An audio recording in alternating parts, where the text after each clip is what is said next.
demostrar preferencias o tener parcialidad con los hijos. Así es. Ya sea con la atención que les damos, el afecto que les damos, la corrección y disciplina que les damos. Amén. Peor tantito es un error andar comparándolos, porque así como vemos que Esaú y Jacob eran muy diferentes, tenían diferentes personalidades, diferentes gustos, todo.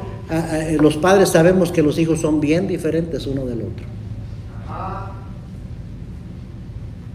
Entonces no es correcto andar comparándolos, porque tienen diferente personalidad y diferentes capacidades y habilidades, gustos.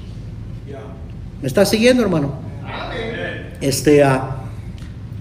Hay que ser lo más imparciales posibles y parejos en repartir tiempo, cariño y castigos. Hacer lo contrario siembra discordia, celos, envidias, cultiva complejos, resentimientos y hasta odio entre hermanos. ¿Se acuerdan de los hijos de David, Amnón y Absalón? Así es. David, en vez de corregir y castigar a su hijo Amnón por lo que había hecho, se la dejó pasar. Y Absalón eso lo provocó. Dijo: mi papá no va a hacer nada, yo lo voy a hacer. Y tomó la venganza en sus manos y mató a su hermano. Y luego, en vez de que David entonces le diera el mismo beneficio a su hijo Absalón de perdonarlo, de tratar de restaurarlo, le dijo: no quiero verte, lárgate de aquí. Y eso cultivó más rebeldía en Absalón. Y Absalón se le volteó a su propio padre, y al rato buscó hasta cómo quitarle el reino y matar a su padre. Y lo hizo abiertamente para que todo el mundo lo viera. Los hijos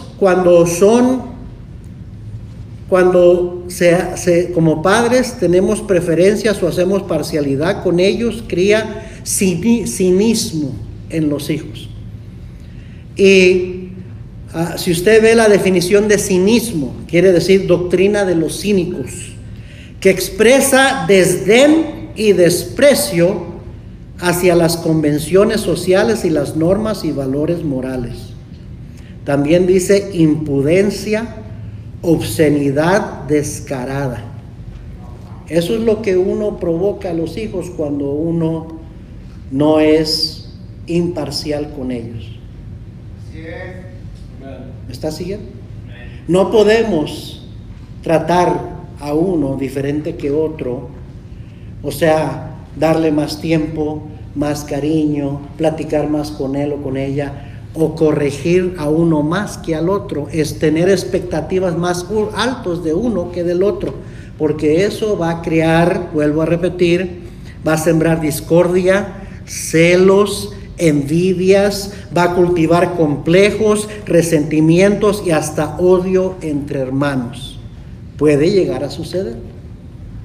Definitivamente los estamos sembrando para que se vuelvan en cínicos en contra de la autoridad.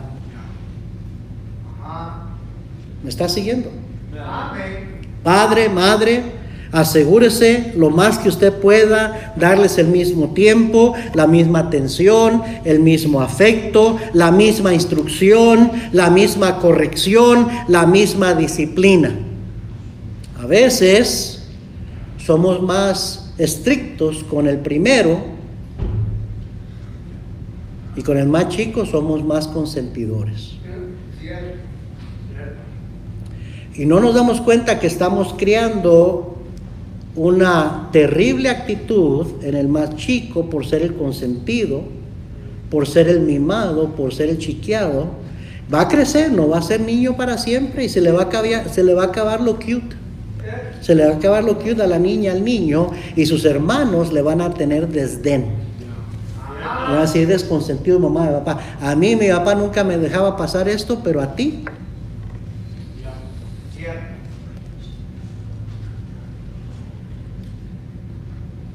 No somos perfectos los padres.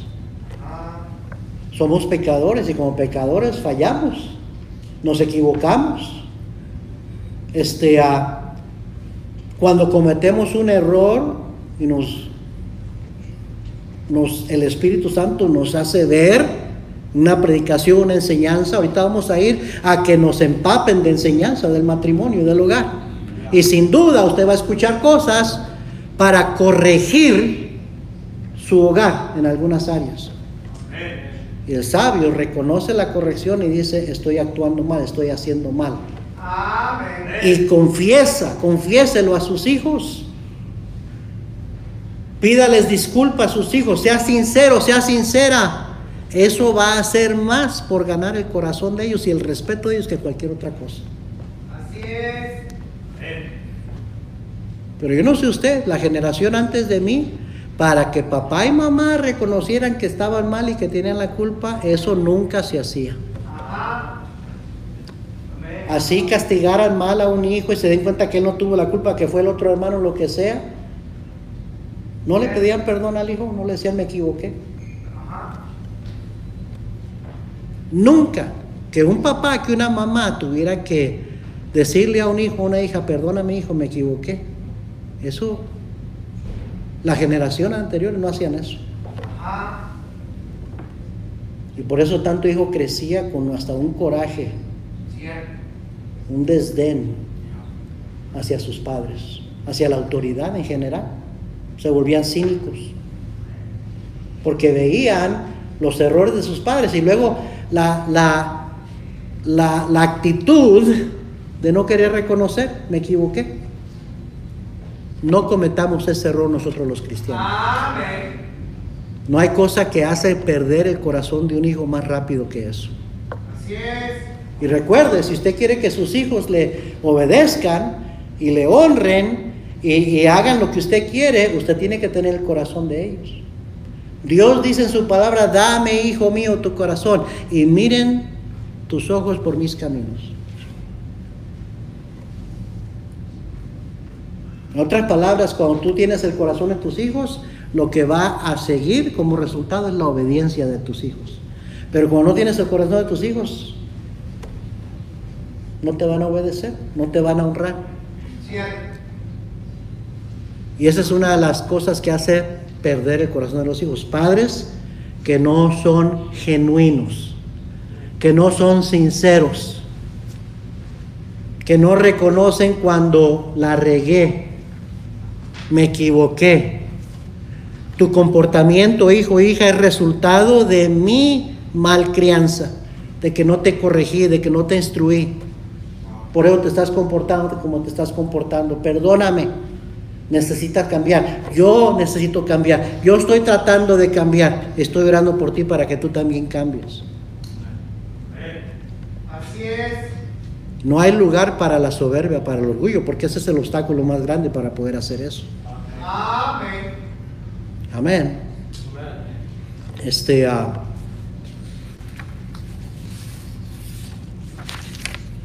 Entonces, varias cosas aprendimos de estos últimos versículos de Génesis 25.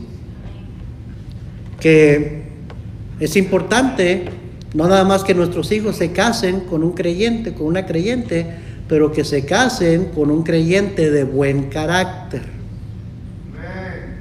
De buen carácter. Rebeca era de la familia de la fe, pero había sido criada muy diferente a Isaac. Por eso tenía esas actitudes. Por eso, a pesar de que Dios le dijo lo que iba a suceder, ella anduvo manipulando y enseñando a su hijo a ser un mentiroso y engañar a su padre.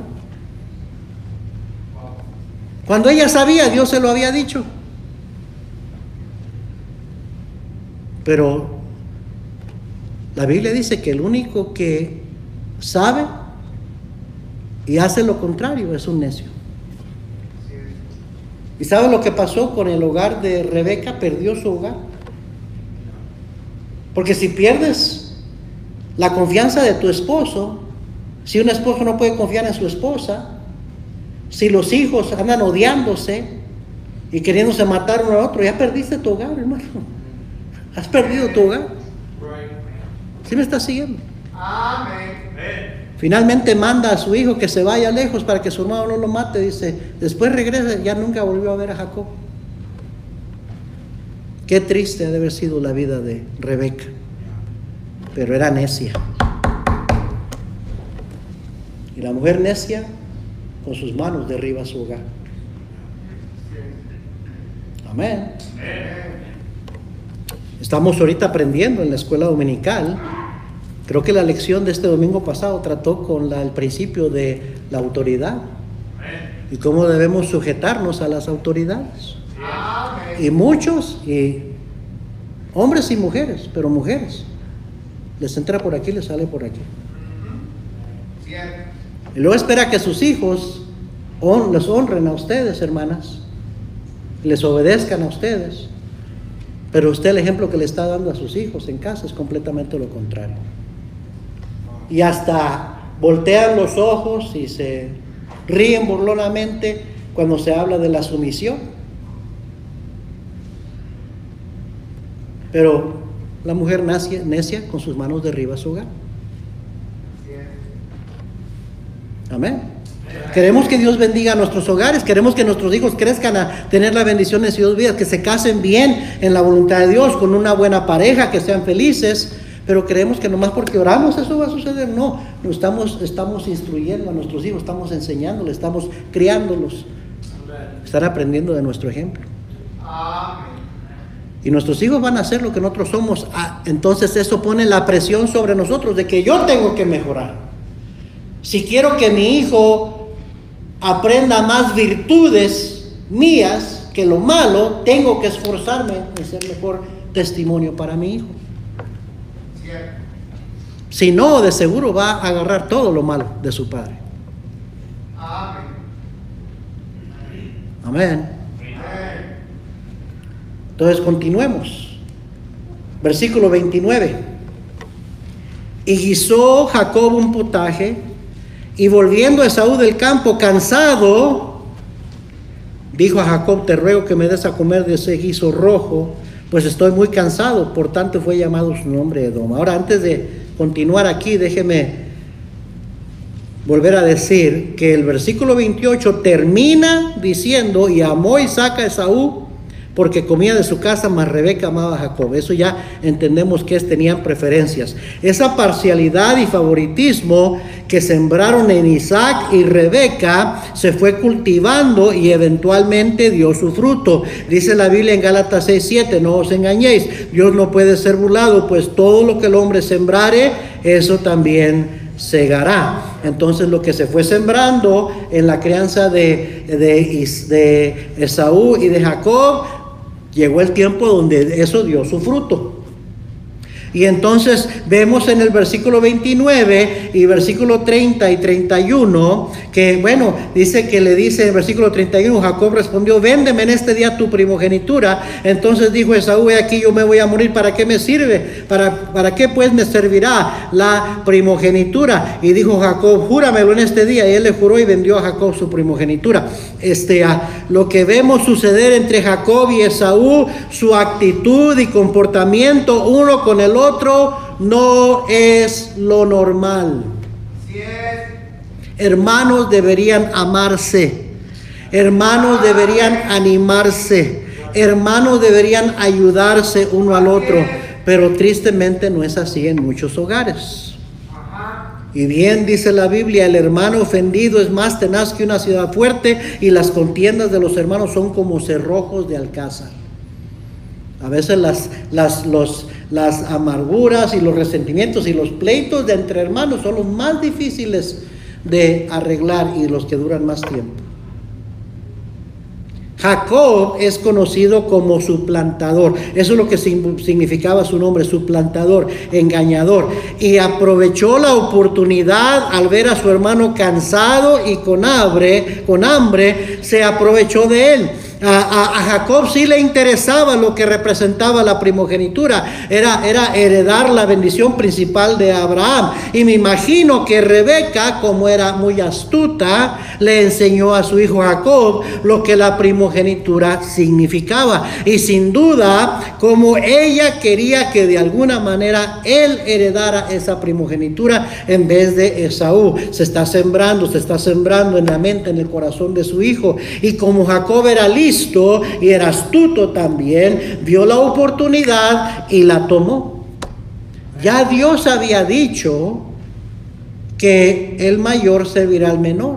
¿Por qué había necesidad de engañar? Ya Rebeca lo sabía. ¿Por qué tenía que decirle a su hijo que engañara a su padre? ¿Y por qué tenía que Jacob que hacerle caso a su madre?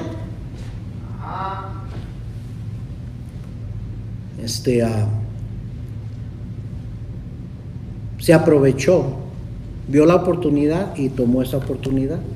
Sin duda veía la actitud que su hermano Esaú tenía hacia las cosas espirituales y dijo, pues a él no le interesan las cosas espirituales, a mí sí. Y voy a aprovechar esta oportunidad para que me venda su primogenitura.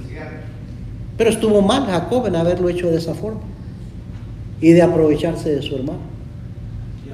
Esaú es llamado en la Biblia un profano. Y un profano quiere decir lo siguiente, que no es consagrado, que no sirve a uso sagrado, sino puramente secular. También dice el diccionario, que no demuestra el respeto debido a las cosas sagradas. También dice el diccionario, libertino o muy dado a las cosas del mundo. Todo eso era Esaú. También dice el diccionario, inmodesto, deshonesto en el atavío o compostura. Todo eso es un profano. Muchos padres, sin darse cuenta, están criando a hijos y a hijas profanos, irrespetuosos hacia las cosas sagradas, mundanos.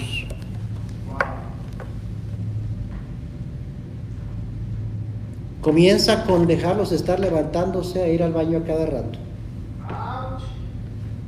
Y usted sabe, a menos que usted sea bien ingenuo, mamá y papá.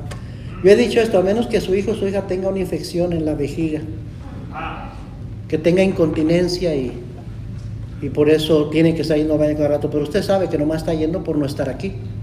Una excusa para salir. Pero usted lo consiente y no lo regaña, no los disciplina, los corrige. Eso por eso sigue haciéndolo. Y no se da cuenta que sin querer está criando a un profano, que no tiene respeto hacia las cosas sagradas. Amén.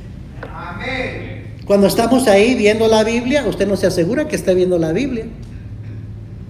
Lo deja que esté con la Biblia cerrada o que ni Biblia tenga. ¿Sabe lo que lo está haciendo? Lo está haciendo que no valore las cosas espirituales. Eso es lo que está haciendo. Cuando tiene mal comportamiento, cuando se lleva algo que no le pertenece, cuando entra a la cocina y agarra lo que quiere sin pedir permiso. Digo, tristemente eso pasa en la iglesia, donde no podemos dejar algo allí a la mano, porque bueno, desaparece. Desaparece. Porque tenemos un montón de manos largas aquí. Manos largas, ¿se acuerda? Así le decían los padres antes uno. No seas mano larga. ¿Y por qué siguen haciéndolo los muchachos? Porque papá y mamá no los disciplinan, no los corrigen.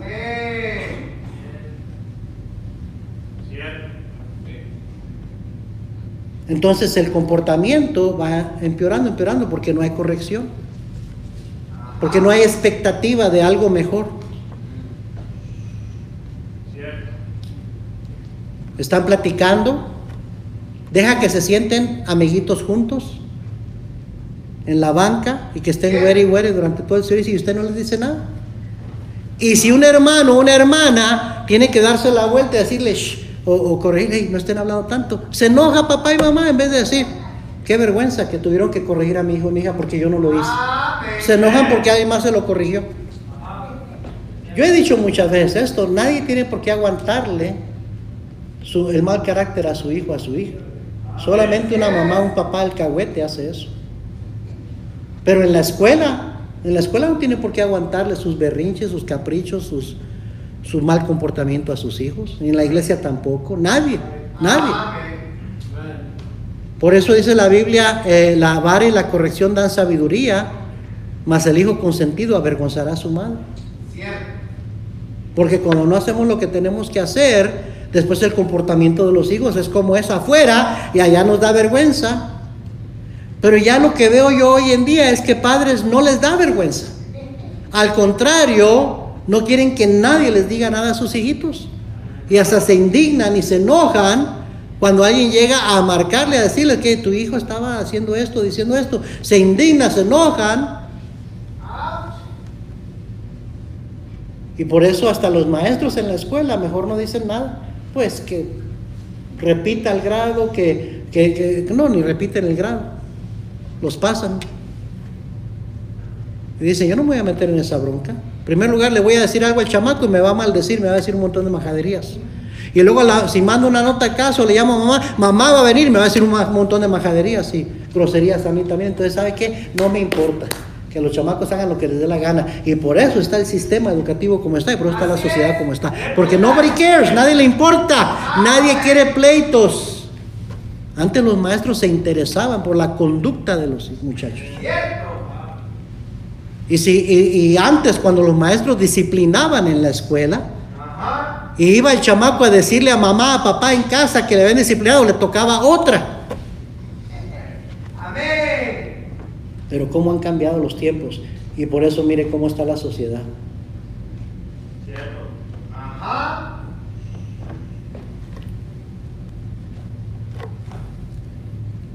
Entonces Esaú fue un profano, un mundano que no valoró las cosas, un irrespetuoso que no valoraba las cosas espirituales. Dice el versículo 32 claramente, entonces dijo Esaú, he aquí yo me voy a morir, ¿para qué pues me servirá la primogenitura? Eso es menosprecio. Porque la primogenitura significaba la bendición de Dios. Y menospreció la bendición de Dios. No necesito la bendición, ¿para qué me sirve? Versículo 33 y 34, y dijo Jacob, júramelo en este día. Y él le juró y vendió a Jacob su primogenitura. Entonces Jacob dio a Esaú pan y del guisado de las lentejas, y él comió y bebió y se levantó y se fue. Así menospreció Esaú la primogenitura. Esaú vendió lo eterno por lo temporal. Se ha dicho, Esaú sacrificó lo eterno por lo temporal. ¿Se acuerdan donde Pablo escribe, no mirando nosotros las cosas que se ven, sino las que no se ven? Pues las cosas que se ven son temporales, pero las que no se ven son eternas. Vivir por fe es mirar las cosas que no se ven. Es pues la fe, la certeza de lo que se espera, la convicción de lo que no se ve. Lo que predicaba el domingo, porque por fe andamos, no por vista. El incrédulo, el mundano, el carnal vive por vista, pero el espiritual vive por fe. Espera en las promesas de Dios, valora las cosas espirituales.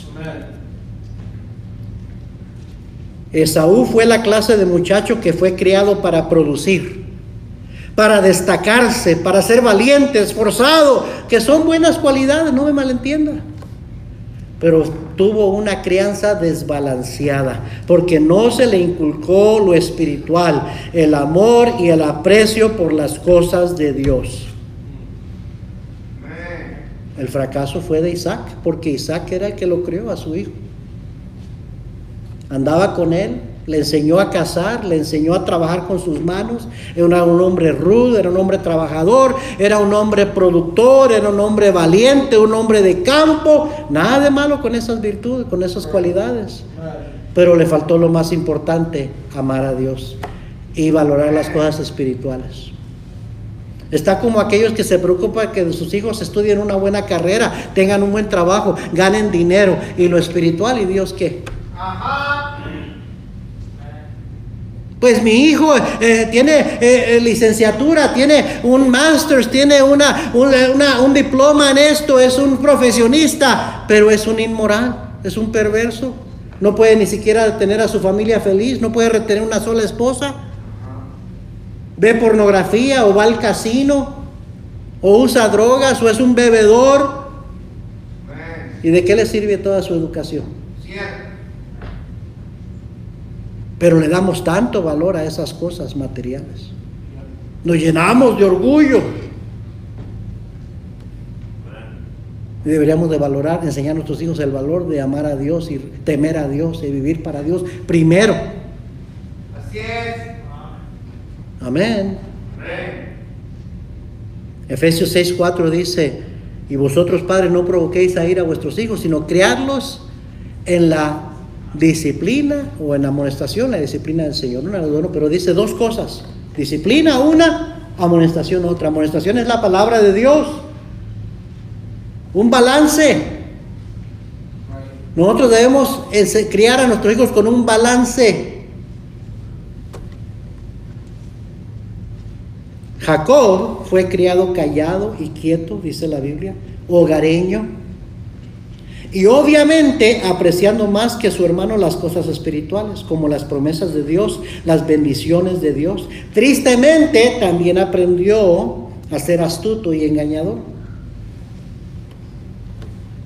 No era perfecto Jacob, pero vemos a Jacob buscando las cosas de Dios y Dios trabajando con Jacob a lo largo de su vida. Después vamos a entrar a ver la vida de Jacob. Jacob cometió muchos errores.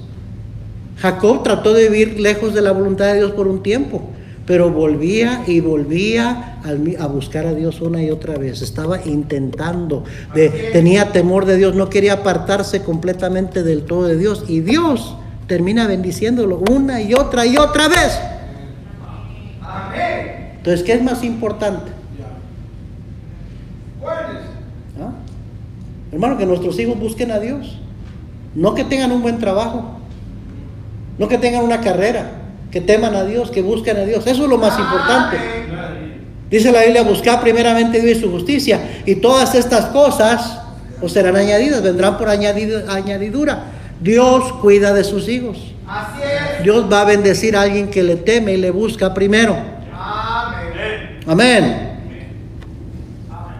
Vienen muchachos, empiezan a ir al colegio, o ya empiezan a trabajar y empiezan a faltar a la iglesia, porque el trabajo, y papá y mamá, usted que está pintado en la pared, ¿qué? Y viven bajo su techo. Entonces, ¿quién manda en casa? Un hijo que no quiere ir a la iglesia vive bajo mi techo. Le digo: ya no puedes vivir aquí, porque aquí todos van a la iglesia.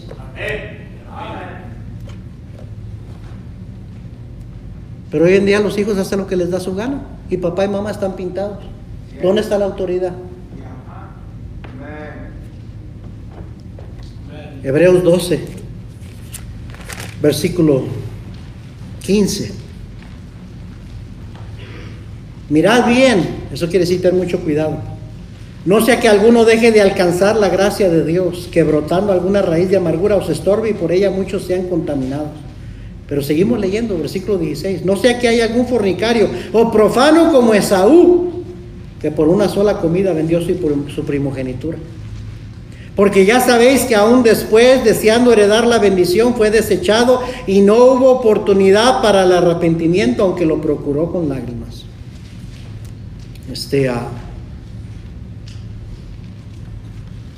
¿Se acuerdan lo que les estaba diciendo? La manera que criaron a los hijos, estaban sembrando.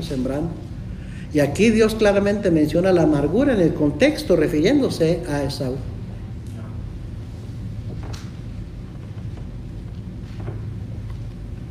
Esa actitud que tuvo Esaú le ganó el sobrenombre Edom, que quiere decir rojo. Edom quiere decir rojo, porque por un guiso rojo vendió su primogenitura. Entonces le quedó el nombre Edom, y a toda su descendencia. Mire conmigo Malaquías 1:1, ya estoy terminando. Malaquías.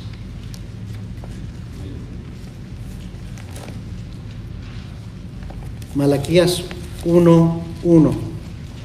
Profecía de la palabra de Jehová contra Israel por medio de Malaquías. Yo os he amado, dice Jehová, y dijisteis: ¿en qué nos amaste? Y miren lo que dice aquí la palabra de Dios. ¿No era Esaú hermano de Jacob? Dice Jehová. Y amé a Jacob, y a Esaú, ¿qué dice? Aborrecí. y convertí sus montes en desolación y abandoné su heredad para los chacales del desierto. Cuando Edom dijere, los descendientes de Esaú, nos hemos empobrecido, pero volveremos a edificar lo arruinado, así ha dicho Jehová de los ejércitos, ellos edificarán y yo destruiré, y les llamarán territorio de impiedad, y pueblo contra el cual, agarre esto, pueblo contra el cual Jehová está indignado para siempre. ¿Lo vio? Pastor, pero ¿por qué Dios está indignado contra Esaú para siempre? Porque rechazó la bendición de Dios.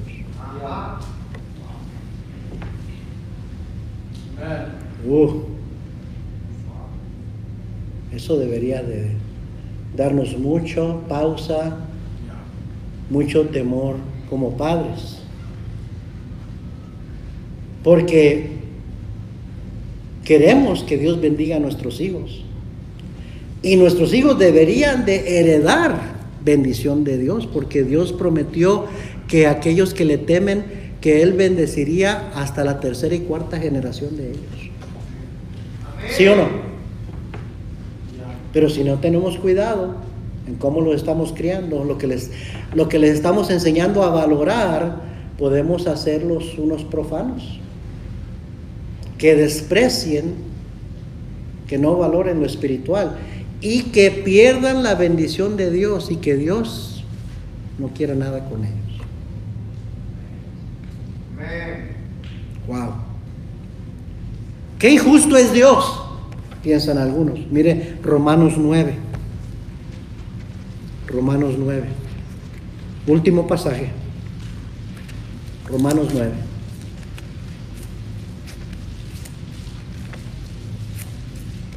¿Ya lo encontró? Versículo 13. Como está escrito, a Jacob amé, mas a Esaú, ¿qué dice? Aborrecí. Versículo 14, pregunta el apóstol, ¿qué pues diremos? ¿Que hay injusticia en Dios? ¿Y cuál es la respuesta? En ninguna manera. No. Dios no es injusto. Esaú menospreció la primogenitura. Esaú deliberadamente dijo, ¿para qué me sirve la bendición de Dios? Esaú no es una víctima, no es un inocente, no es un pobrecito. Y Dios dice, por eso a Jacob amé y aborrecí a Esaú. Y Dios no es injusto. Pues todo lo que el hombre sembrare, eso también segará. Qué solemne advertencia. Hermano, hermana, papá y mamá, enseñemos a nuestros hijos a valorar las cosas de Dios, a respetar, a buscar primeramente el reino de Dios y su justicia, a temer a Dios, a ser humildes, a humillarse delante de Dios, porque Dios da gracia a los humildes, pero Él resiste a los soberbios. Así es. Y lo peor que le puede pasar a su hijo, a su hija, es tener esa actitud que tuvo Esaú. Llenarse de soberbia. ¿Para qué me sirve esto? Amén. Pero muchas veces, retrocediendo un poquito, los hijos agarran actitudes así por lo que vieron en casa con mamá y papá. Qué gran responsabilidad tenemos. No de ser perfectos, no de nunca equivocarnos, de ser genuinos, de reconocer, de corregir, no tanto corregirlos a ellos, corregirnos a nosotros, arreglar lo que necesitamos arreglar, enseñarles a nuestros hijos que lo que tenemos es real, no es nada más una religión. Cierto. Porque eso es lo que está preparándolos a ellos para la clase de personas creyentes, cristianos que van a ser en un futuro.